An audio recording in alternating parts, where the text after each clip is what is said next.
Assalamualaikum warahmatullahi wabarakatuh. Perkenalkan, saya Alvan Zain Ababil Asror, NIM 191510901035. Saya akan menjelaskan tentang manajemen kebun kopi sebagai upaya mendukung potensi kopi Indonesia. Kopi sebagai salah satu hasil pertanian, terutama di sektor perkebunan, memiliki peminat yang tersebar di seluruh dunia. Kopi juga memiliki pasar yang besar, baik secara domestik maupun global. Indonesia sendiri menduduki peringkat keempat sebagai produsen kopi terbesar di dunia. Kopi memiliki daya tarik berupa aroma, rasa, sejarah, dan lain-lain. Kopi juga sebagai penghasil kafein alami yang dapat meningkatkan kemampuan kognitif dan mampu meningkatkan daya konsentrasi menjadi alasan lain mengapa kopi sangat digemari. Selanjutnya adalah manajemen. Manajemen yang baik diperlukan dalam menciptakan keberhasilan usaha. Begitu pula dalam manajemen perkebunan. Manajemen perkebunan dituntut untuk selalu mencapai produktivitas tinggi sekaligus menentukan keberlanjutannya. Manajemen dalam perkebunan meliputi 4 hal, yakni bagaimana mengelola sumber daya alam, sumber daya manusia, budidaya, dan panen. Manajemen yang pertama, yakni sumber daya alam. Sumber daya alam dibagi menjadi 2, yakni sumber daya alam hayati dan sumber daya alam non-hayati. Sumber daya alam hayati yang menunjang pertumbuhan kopi adalah tanaman peneduh. Sedangkan sumber daya alam non-hayati yang mempengaruhi pertumbuhan kopi adalah air, tanah, dan iklim.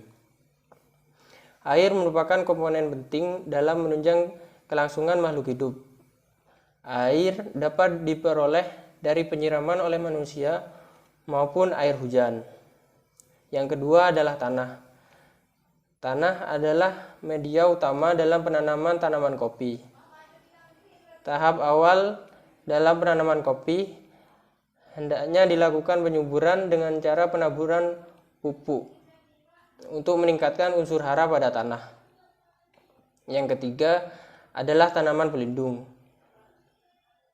Tujuan tanaman pelindung pada kopi adalah untuk menahan tanah agar tidak erosi sehingga unsur hara dalam tanah tidak mudah terbawa air. Yang keempat adalah iklim. Iklim merupakan salah satu faktor yang mempengaruhi tumbuhan kopi. Keadaan iklim akan mempengaruhi kualitas dan produktivitas tanaman kopi. Yang berikutnya adalah sumber daya manusia.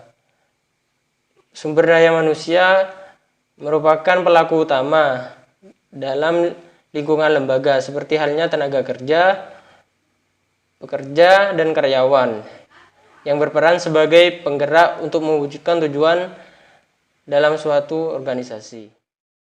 Manajemen yang selanjutnya adalah budidaya. Dalam budidaya tanaman kopi ada beberapa hal yang harus diperhatikan. Yakni yang pertama adalah bahan tanam. Bibit tanaman kopi dapat didapat dengan cara perkembangbiakan secara vegetatif maupun generatif. Penyemaian bibit dari hasil perkembangbiakan secara vegetatif maupun generatif harus menunggu selama 1-6 bulan. Bibit yang berumur 6-8 bulan baru dapat dipindahkan ke kebun. Yang kedua, penanaman. Dalam hal penanaman ada 3 hal yang harus dipersiapkan. Yang pertama adalah lahan, yang kedua adalah tanaman penaung, dan ketiga lubang tanam. Manajemen yang terakhir adalah pemanenan. Kopi dipanen ketika sudah benar-benar masak. Pemanenan kopi dilakukan secara bertahap. Panen raya biasanya terjadi 4 hingga 5 bulan dengan interval waktu 10-14 hari. Pemanenan kopi dibagi menjadi 3, yakni panen awal sekitar 15-20%. Yang kedua adalah panen raya sekitar 60-70%. Dan yang terakhir adalah panen sisa, sekitar 15-20%. Pemanenan kopi dibagi menjadi 3 karena proses masak dari kopi sendiri tidak matang secara bersamaan. Peningkatan kapasitas setiap aspek dalam manajemen perkebunan sangat perlu guna mendukung keberhasilan sistem manajemen yang baik.